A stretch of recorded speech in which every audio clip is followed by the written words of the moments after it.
मैया से रह पाते, विधिवत जन सुरपुरवासी, विधिवत जन सुरपुरवासी। यही है स्वर्ग लोक है, यही है स्वर्ग लोक है, जहाँ बहती निर्मल धारा, जहाँ ज्ञान कर्म का संगम पाते हैं सभी किनारा, जहाँ ज्ञान कर्म का संगम पाते हैं सभी किनारा, पाते हैं सभी किनारा।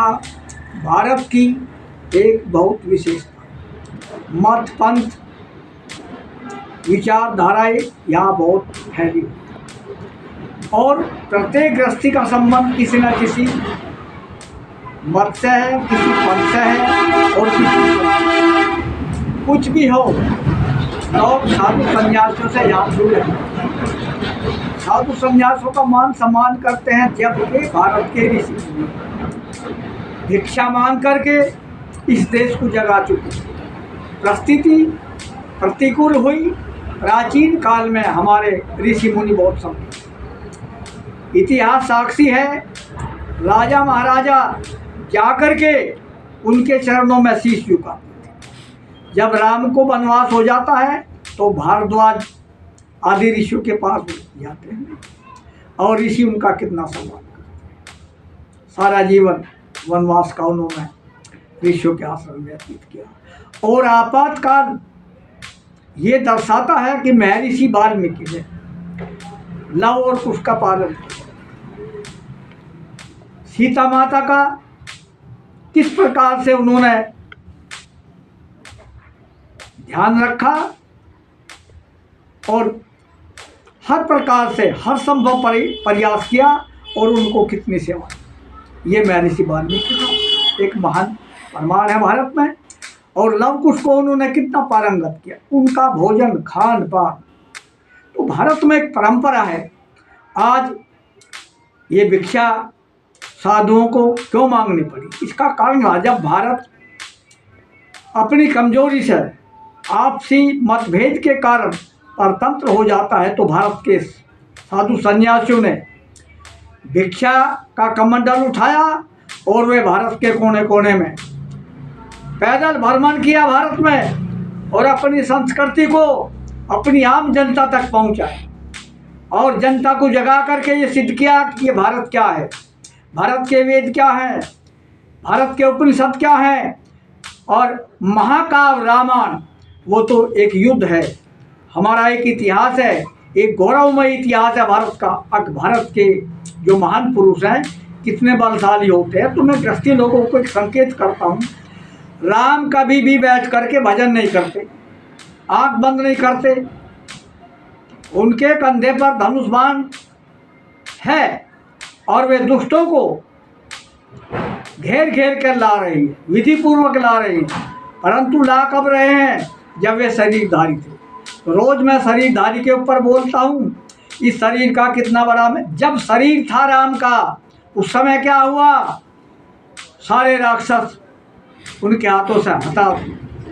और इसके बाद क्या हुआ, जब उनका शरीर नहीं रहा तो विदेशी आक्रांत आए और उन्होंने भारत की भूमि को घेर लिया। और इसका कारण क्या रहा, हम बस केवल देखते रहे, चंद आदमी लड़ते रहे और तमाशबीन बना रहा भारत।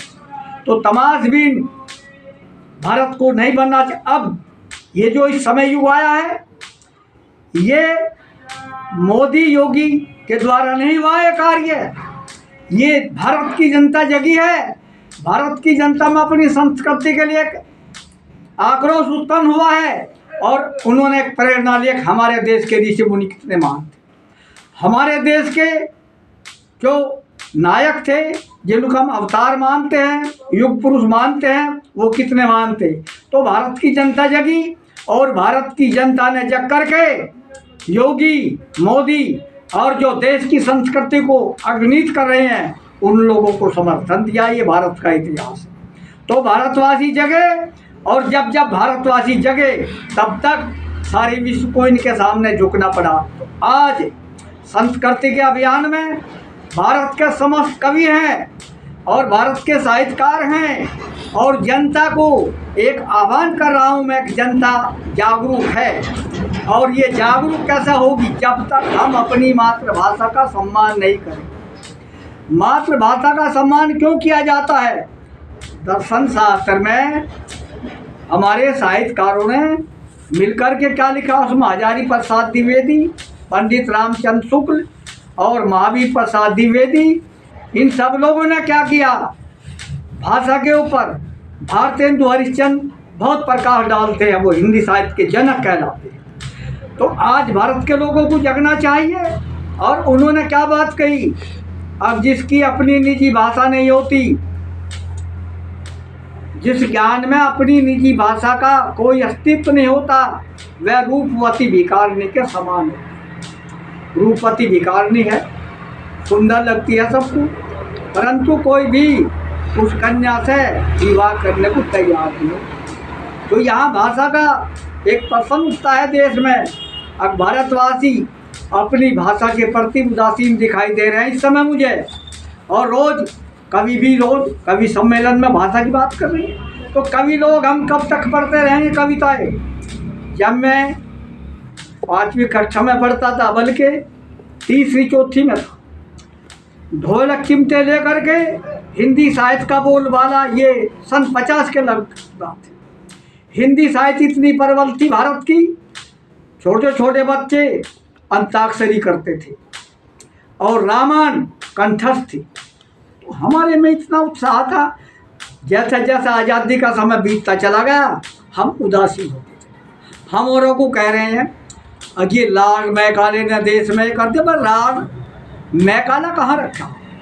हम हैं इस समय, भारत स्वतंत्र है और भारत सत्ता में है इस समय, और आप हिंदी को पीछे रख रहे हो। क्यों रख रहे हो? जिस समय यहाँ अंग्रेज आए उस समय हिंदी आंदोलन चला। जयशंकर प्रसाद ने कामयानी की रचना करी, बहुत बड़ा महाकाव्य है उस समय, भारत प्रथम था। और इतना बड़ा महाकाव्य है, वास्तव में उसका अर्थ नहीं निकाल पाते और कई अर्थ है, और सार्थक ग्रंथ लिखा। और उसकी व्यवस्था क्या थी? पेट भराई भोजन साहित्यकारों को कभी नहीं। साहित्यकार तो परमात्मा की ओर से बन करके आते हैं, तो भारतवासी जगह हैं और भारतवासी को जागरूक होकर के हिंदी भाषा को सरकार से मांग लेना चाहिए। जब अंग्रेजों से ले ली, मुगल कालीन शासकों से ले ली, तो आज ऐसी आपत्ति क्या है? हम अपनी हिंदी भाषा का सम्मान नहीं कर सकते, तो दिल्ली वालों से ये बात रखनी पड़ेगी। अब हिंदी भाषा को गौरवान्वित कीजिए और हमें संस्कार दे करके भारत को ऊंचा बनाना है, तो हिंदी साहित्य के द्वारा होगा। संस्कृत भाषा थोड़ी कठोर है, लेकिन जननी है, भाषाओं की जननी है। और संस्कृत, चलो बच्चे कम पढ़ रहे हैं, हिंदी को तो प्रोत्साहित कीजिए।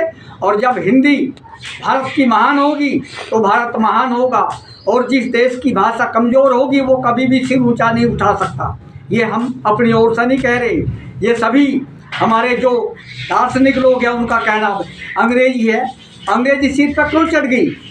अंग्रेजी में कोई भी जीवन का व्यवधान नहीं, कोई प्रावधान नहीं। क्या है? जोहन मिल्टन ऊंचा लेखक है, छोटा मोटा लेखक नहीं है, वो बड़ा लेखक है। वो क्या कह रहा है? पैराडाइज लोस्ट उसने लिखा है, और पृथ्वी पर ही स्वर्ग है। वो अपने शब्दों में कहता है, it is better to rule in hell than be serve be slave in the heaven. स्वर्ग की गुलामियत से और सेवा करने से नरक में इस पृथ्वी के ऊपर आकर के अच्छे नियम बनाओ। जोहन मिल्टन ने अपने शब्दों में ये क्यों कहा? जोहन मिल्टन ने स्वर्ग की खोज की। स्वर्ग कहाँ था? कहीं था तो था ही नहीं। स्वर्ग तो इसी पृथ्वी पर है, और वो यदि स्वर्ग है तो मैं डंके की चोट से हमारे ऋषि मुनि सब गृहस्थी है और महान वैज्ञानिक हैं, सारे के सारे बहुत महान हैं। और आज आप लोग गृहस्थ आश्रम को उदासीन कर रहे हो। क्यों कर रहे हो? खान पान ठीक नहीं है, विचारधारा ठीक नहीं है, और इसके कारण आदमी संपन्न होकर के क्या उसका मानसिक बल गिर गया। वो कह रहा है अरे अभाव है, क्या अभाव है तुम्हारे पास? जिस व्यक्ति के पास आज़ादी है, स्वतंत्रता है, महाराणा प्रताप ने भारत के स्वाभिमान के लिए घास की रोटियां खाई, उसका नाम लिया जा रहा है। और जो उस समय के चमचे थे, चापलूस थे, मान सिंह आदि, उनका नाम कौन ले रहा है? हमें बताइए। और वैभव में रहे राज सत्ता। तो हमें शिक्षा लेनी है। महाराणा प्रताप जैसे लोगों ने हमारा गौरव बढ़ाया, और गौरव को बढ़ाने का समय है इस समय। यदि आप गौरव नहीं बढ़ाओगे तो फिर कब बढ़ाओगे? ये समय आपके लिए कीर्तिमान है। और ये कार्यक्रम कमल कुंज साहित्य सरोवर से संचालित किया गया साहित्य का कार्य, समाज को जागरूक कर। यदि साहित्यकार और कवि झुक गए तो फिर देश झुक जाएगा। ये मैं अपनी ओर से नहीं कह रहा, ये प्राचीन इतिहास इसका साक्षी है। जब जब समय आया, कवि समाज का प्रतिनिधित्व करता है, उसको अग्नित करता है, देश को दिशा निर्देश करता है, तो साहित्यकार और कवि इस देश को जगाने के लिए पैदा होते हैं। कष्ट आते हैं उन पर, वे कष्ट को कुछ नहीं मानते। क्या हो कष्ट? कुछ नहीं मानते। तो हम लोगों को जागरूक होकर के अपनी मातृभाषा की ओर झुकना है और हिंदी साहित्य को प्रोत्साहित करना है। और दिल्ली केंद्र सरकार से इसकी मांग करनी है हिंदी की। और सभी कवि लोग जो है इस पर आरूढ़ हो चुके हैं। और मैं तो विशेष रूप से हिंदी का इसलिए प्रचार प्रसार कर रहा हूँ और भाषा पर नियंत्रण करता हूँ। दूसरी भाषा का शब्द नहीं आना चाहिए। प्रसाद जी की भाषा में दूसरा कोई शब्द नहीं है। और हमारे एक बहुत बड़े कवि हुए हैं महर्षि शंकुमुक्त, जिन्होंने भारत के अंदर इतनी बड़ी जागृति पैदा की है जिसका कोई हम उत्तर नहीं दे सकते। तो ऐसे ऐसे महान कवियों के पाठ्य पुस्तकों में वो अध्याय लगे हुए हैं। और क्या कमी है? उनके आचारों को, विचारों को पढ़िए। किसी ऐरे गहरे नथु खैरे के वहाँ भेजने लगते हैं भाई, किसी का भी कुछ वो छाप दे।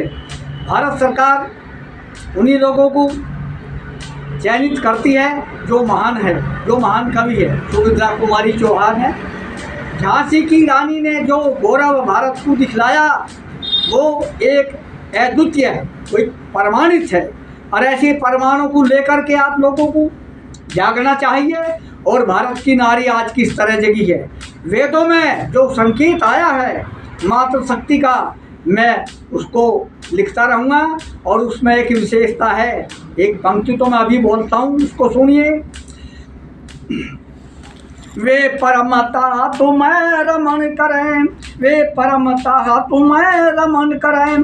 ब्रह्म विद्या विजय वेदाचारी, ब्रह्म विद्या विजय वेदाचारी। दे मोक्ष मंत्री का भेदान, भारत की विधिवत सुकुमारी। दे मोक्ष मंत्री का अभेदान, भारत की विधिवत सुकुमारी। जो भारत की जितने भी दोषी हुई है उन्होंने मोक्ष मंत्र का अभियान चलाया और ऋषि मुनियों को उनकी पत्नियों ने उपदेश दिए हैं। महर्षि याज्ञवल्क्य से मैत्री प्रश्न पूछती है और गार्गी तो महर्षि याज्ञवल्क्य को इस तरह से प्रश्नों में घेरती है। ये संवाद महर्षि याज्ञवल्क्य का एक उपनिषद है, उसका नाम है बृहदारण्यक उपनिषद। आप उसको पढ़िए, उसमें आपको गृहस्थ के जीवन में बहुत कुछ मिलेगा। तो आप आगे बढ़िए और इस देश को महान बनाने के लिए, ये देश महान है, पहले से ही महान है। मैं ऐसे नहीं कह रहा मैं भारत में पैदा हो गया। इसके सम्मुख तो लोग विदेशी आकर के झुके हैं। और हम क्या है, आज हम स्वयं अपने हम संपन्न हो करके दूसरों के चरणों में स्वयं झुक रहे हैं। क्यों झुक रहे हैं? अंग्रेजी पढ़ाओ बच्चों को, अंग्रेजी पढ़ाओ बच्चों। अरे जो अपने घर की भाषा को नहीं जान सकता, जो हमारी आम भाषा है, तो वो अंग्रेजी पढ़ करके क्या करेगा? कुछ नहीं करेगा। ये सारे के सारे प्रमाण हमारे ऋषि मुनियों ने लिख कर रख रखे और बड़े बड़े संस्कार दिए हैं। अध्याय बहुत बड़े हैं। आप हमारे धार्मिक ग्रंथ पढ़ो, पौराणिक गाथाओं में जो लिखी अलंकारों में लिखा हुआ है वो अलंकारों को समझने के लिए बुद्धि की विशेष आवश्यकता है। जब भारत संपन्न होता है तो अलंकारों का प्रयोग होता है। अलंकारों का प्रयोग कभी कभी मैं भी करता हूँ और इतना कठोर हो जाता है, उसको समझना बहुत कठिन हो जाता है। इसलिए अब की बार मैं थोड़ा सरल लिख रहा हूँ और आप लोग जगे हुए हो और जग कर के आपने कितना बड़ा कार्य किया, अपने गौरव को आपने ले लिया है। अब केवल एक ही गौरव है कि ये हिंदी भाषा हम लोगों को अपने परिवार में बिल्कुल ही समझानी पड़ेगी। हमारी मातृभाषा हिंदी है, हमारी राष्ट्रभाषा हिंदी है और इस कार्यक्रम से आगे में हिंदी पर भी बोलूँगा। 26 जनवरी आने वाली है। हरि ओम तत्सत, वंदे मातरम।